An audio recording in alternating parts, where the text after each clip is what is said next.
Anda kembali bersama kami di Breaking News Metro TV pemirsa. Kali ini bersama saya Jose Nicole, kita lanjutkan dengan informasi di tengah konflik Timur Tengah yang sedang terjadi. Lalu bagaimana bangsa Indonesia menjaga stabilitas dan mendorong upaya perdamaian dunia? Kita akan berbincang dengan tenaga ahli utama KSP Ahmad Fuad Fanani. Pak Fuad, selamat siang. Selamat siang, Mas. Terima kasih telah bergabung bersama kami. Ya. Baik, Pak Fuad, Ya. langsung saja kita mulai dengan bagaimana posisi geopolitik Indonesia di tengah konflik Timur Tengah ini. Mengingat bahwa Presiden Prabowo Subianto sebelumnya menyampaikan bahwa Indonesia tetap pada garis non-blok. Dalam kaitannya kepada konflik ini, implementasi daripada asas tersebut relevansinya bagaimana, Pak? Terima kasih, Mas Yose. Pertama-tama ingin kami sampaikan bahwa Indonesia tetap berpegang pada prinsip free and active foreign policy. Itu atau yang disebut sebagai rowing between two reef, itu sebuah doktrin politik luar negeri yang dicetuskan pada tahun 1948 oleh Wakil Presiden waktu itu Muhammad Hatta. Jadi prinsip politik bebas aktif itu bahwa kita ingin menavigasi sebuah netralitas di antara superpower itu. Dan ini juga sebuah strategi untuk non-blok, setelah itu strategi otonomi, dan bagaimana mengkombinasikan kepentingan nasional di wajah atau di depan internasional atau kompetisi di tingkat internasional. Dan dalam hal ini doktrin politik Indonesia tidak berubah karena yang sebagaimana disampaikan oleh Pak Presiden Prabowo bahwa saat ini Indonesia tidak hanya menghadapi dua karang aja tapi banyak karang. Jadi di sini Indonesia ingin memainkan pemeranan yang unik dan Indonesia tidak ingin terikat pada blok tertentu. Oleh karena itu Pak Presiden dalam hal ini mengimplementasikannya dengan menjalin dan membangun hubungan yang baik dan berkomunikasi secara intensif dengan Presiden Trump, Presiden Putin, Presiden Xi Jinping, Presiden Emmanuel Macron, pimpinan Iran, Raja Jordania, Emir Qatar, Pangeran Saudi, dan sebagainya untuk menawarkan peran aktif dalam menjadi mediator dalam konflik Timur Tengah. Dan waktu Pak Presiden bertemu dengan mantan-mantan presiden, wakil presiden pada tanggal 3 Maret 2026, Pak Presiden juga menyatakan dan waktu itu para peserta pertemuan juga menyatakan bahwa posisi Indonesia saat ini sudah tepat karena tidak masuk pada blok tertentu. Dan untuk melaksanakan implementasi itu Pak Menteri Sugiono juga sudah berbicara dengan Menteri Luar Negeri Iran, Arasib, Menteri Luar Negeri Arab Saudi, Pangeran Faisal bin Farhan, juga berkomunikasi dengan pihak Amerika. Oleh karena itu Indonesia ingin menawarkan diri sebagai mediator, sebuah langkah yang jauh berani daripada sekedar mengeluarkan pernyataan kecaman. Karena Indonesia selain juga menyampaikan Pak Prabowo ucapan bela sungkawa terhadap meninggalnya Ayatullah Ali Khomeini melalui duta besar di sini yang disampaikan Pak Menlu Sugiono, Indonesia juga ingin berperan aktif sebagai mediator sebagai bentuk implementasi politik luar negeri Indonesia. Gitu Mas Jos. Ya, artinya bahwa asas bebas aktif membuat Indonesia memiliki hubungannya baik itu dengan blok barat maupun blok timur begitu. Tapi di sisi lain Pak Fuad, bebas aktif ini juga menandakan Indonesia bisa bergabung dalam berbagai perjanjian kerjasama, baik itu perdamaian maupun ekonomi. Bagaimana Indonesia berperan aktif untuk bisa menggerakkan ini, baik itu sebagai Dewan Presiden HAM maupun organisasi-organisasi maupun traktat internasional lainnya? Dalam hal ini Indonesia berupaya melakukan diplomasi melalui beberapa level, Mas Jose. Yang pertama melalui level bilateral.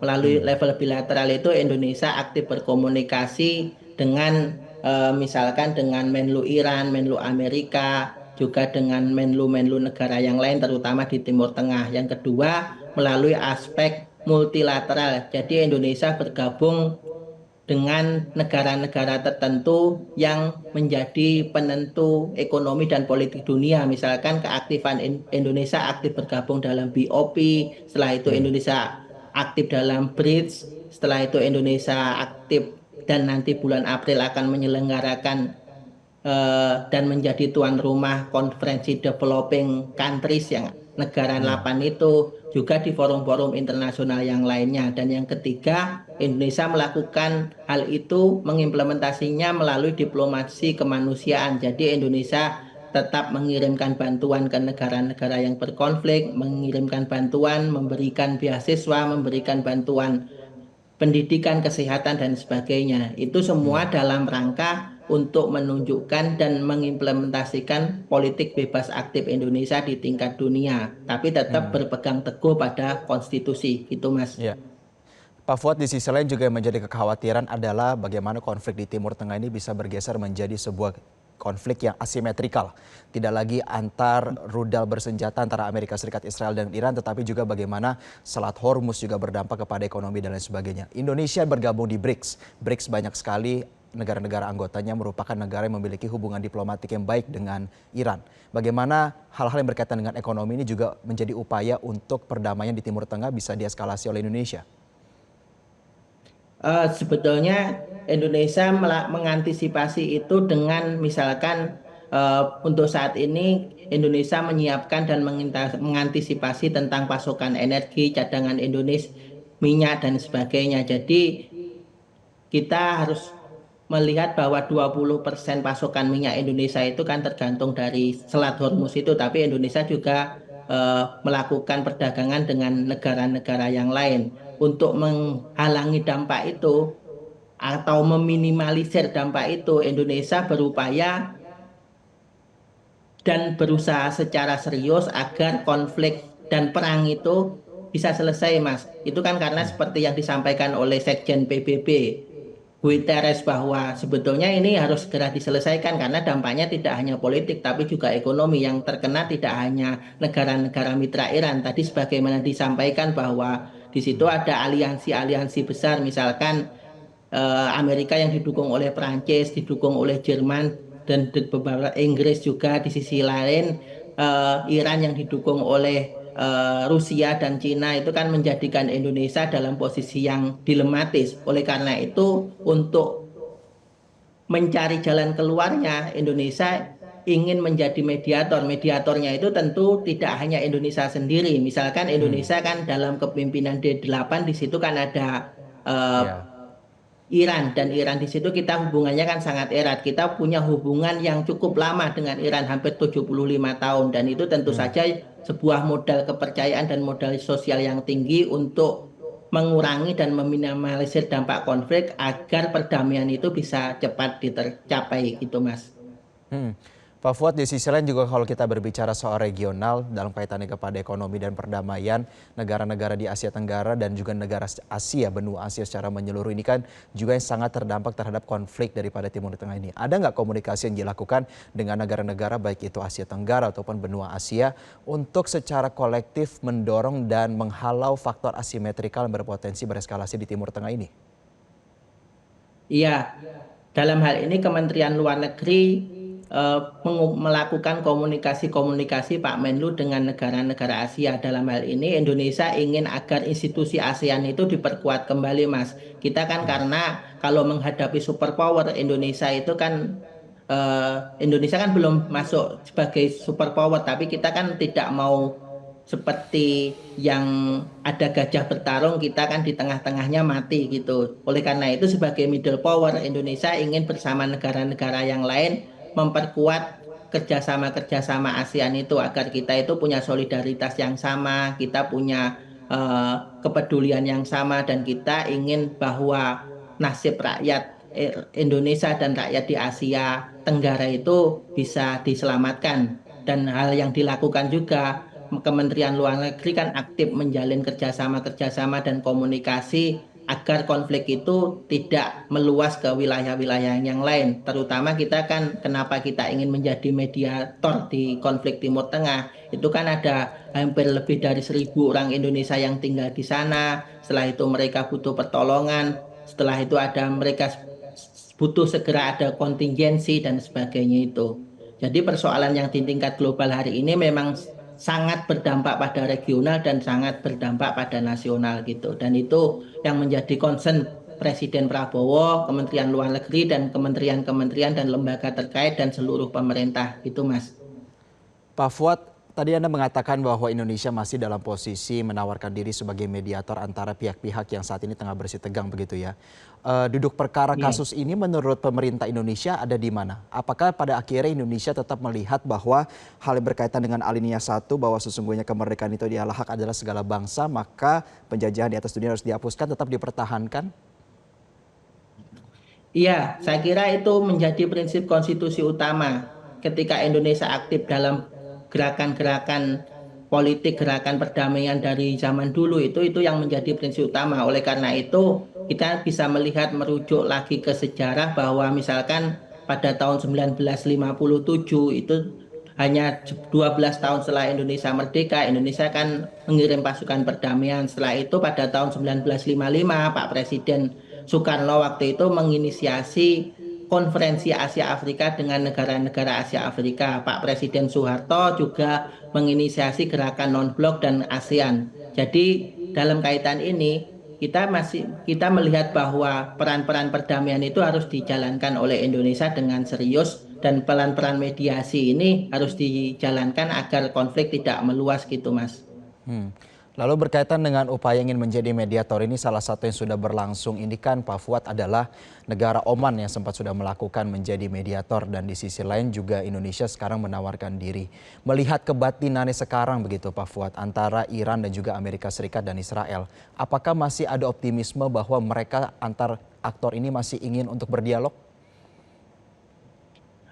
Sebetulnya kalau kita melihat dalam perspektif optimisme segala kemungkinan itu kemungkinan akan terjadi. Kita kan sering misalkan dulu, misalkan tahun 1989, waktu itu kan orang banyak meragukan apakah eh, kondisi bipolar dalam politik geopolitik itu akan terus berlanjut atau enggak. Waktu itu kan banyak orang menyaksikan apakah Uni Soviet yang melawan Amerika waktu itu, yang perang dingin, apakah itu terjadi atau enggak, atau berakhir atau enggak. Banyak orang yang menyaksikan bahwa itu tidak akan berakhir. Ternyata waktu itu ketika tahun 1990 dan 1989 ada runtuhnya tembok Berlin yang memisahkan Jerman Timur dan Jerman Barat. Setelah itu ada gerakan Perestroika dan Grassroots di Glasnost di Uni Soviet. Terus setelah itu ada Uni Soviet yang membubarkan diri. Itu kan menunjukkan bahwa segala kemungkinan dalam politik itu kan terjadi. Karena kalau kita kembali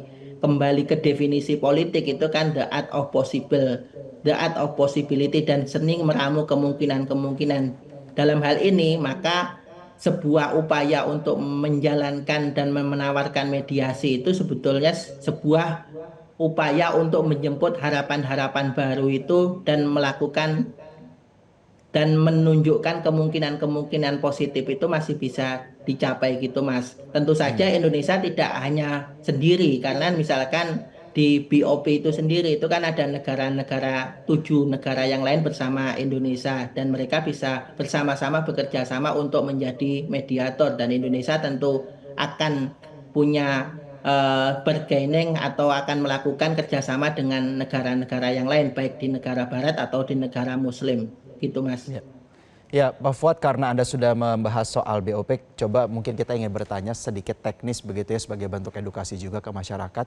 Apakah membership Indonesia dari BOP ini bisa menginisiasi sebuah assembly dalam kaitannya kepada pembahasan ketegangan ini, baik itu menentukan sikap ataupun bagaimana Indonesia bisa berperan dalam konteks keanggotaan di BOP dalam konflik ini? Sebetulnya sebelum ada serangan Amerika dan Israel ke Iran itu kan ada optimisme bahwa perdamaian di Palestina itu akan segera terjadi, ataupun perdamaian di sana itu akan, atau gencatan senjata akan berlangsung lebih lama seperti itu. Tapi sebagaimana dinyatakan oleh Pak Menlu pada tanggal 3 Maret 2026 dan juga disampaikan oleh juru bicara Kemenlu pada tanggal 6 Maret 2026, di situ disampaikan bahwa karena ketegangan baru di Timur Tengah, perang baru di Timur Tengah, untuk saat ini pembicaraan tentang BOP antar anggota BOP itu kan sedang on hold atau sedang ditangguhkan.